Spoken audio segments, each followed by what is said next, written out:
Hello, we do not have a gift tax here in Australia.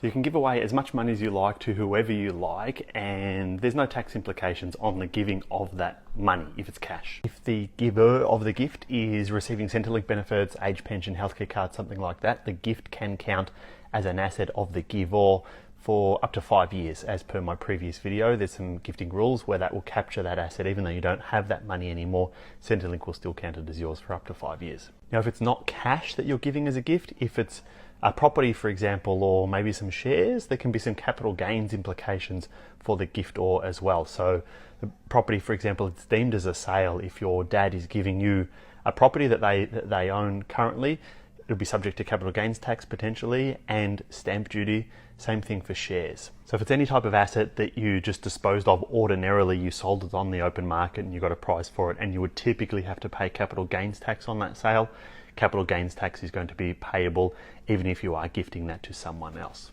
Advice. There is some clauses where it's for love and affection between spouses usually where this wouldn't count. However, he is correct and the Centrelink issues are far and wide, so definitely be careful of that. The other thing to note as well is that when we talk about gifts, if you are in an industry like a creator or you're making money off just say like OnlyFans or any sort of sugar daddy, sugar baby sites, just keep in mind that if you are doing things to make a profit and it is your main source of income, that even if you do receive a gift, so if you're a Twitch streamer and you receive a gift, no matter what that gift is, the taxable value of that gift, so if it's just say a hairdryer and it's worth $100, you will have to declare that as income because you are in that industry and it forms part of your ordinary earnings. Even if it is a bit of a side hustle, just be very careful because if it's not classed as a hobby, then you're classed as a business and those gifts you will have to pay tax on, and whoever's given them to you, if it's shares, property, they will also have to pay capital gains tax on it as well. So just be very mindful, but otherwise any other sort of gifts between two parties as just a private arrangement, there's no tax on it.